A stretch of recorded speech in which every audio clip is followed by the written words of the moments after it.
નમસ્કાર ખેડૂત ભાઈઓ, આપણે અગાઉ એક વિડીયો બનાવ્યો હતો. એ મીંગણીયા ખાતરની પાસે આપણે એક બટાકાનો એક પાળો આવી ગયો હતો અને એની અંદર રિઝલ્ટ આપણને ખૂબ સરસ એવું જોવા મળ્યું હતું. એના માટે કરી અને આપણે આ વખતે દર ફેરે ટેટીની અંદર મીંગણીઓ ખાતર તો નાખીએ જ છીએ, પણ આ વખતે શું કર્યું છે, એક ટોલું ખાતર લાવી અને એનો બેડ બનાવી નાખ્યો છે.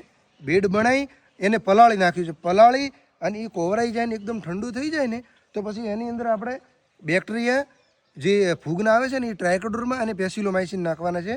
અને બાકી જે ખળના આપણે 50 કિલોના કટાના જે 500 ને 600 રૂપિયા આપવા પડે છે એ તમારે ના આપવા પડે ને તો એના કરતાં પણ બેસ્ટ ખાતર તૈયાર થાય ને એવી હું તમને પ્રોસેસ બતાવું કે આ જ્યારે આપણે ફૂગના બેક્ટેરિયા નાખી દો ને એટલે ફૂગનો કંટ્રોલ તમારે થઈ જશે. અને પછી ડીએપીના અને પોટાશના એ બેક્ટેરિયા નાખી દેવાના એટલે તમારું જે 50 કિલોની બેગ તમે 700માં લાવો છો ને એના કરતાં ડબલ કોમ નહીં કરે ને તો તમે મને કહેજો.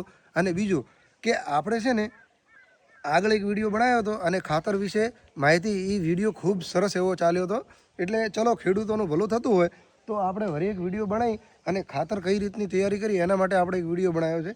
બાકી આ બટાકા તમે જોઈ શકો છો, આ બટાકા 70 દિવસના થઈ ગયા છે અને આને 72-73 દિવસે આપણે પાણી છોડી દેવાનું છે.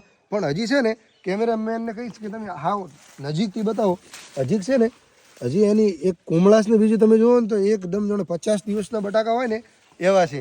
એના માટે હું તમને કહીશ કે છાણિયા ખાતર ઉપર વધારે વજન આપો, બાકીના ખર્ચા ઓછા કરશો ને તો આપણે ખેડૂત આગળ આવીશું, બાકી આગળ નહીં આવીએ.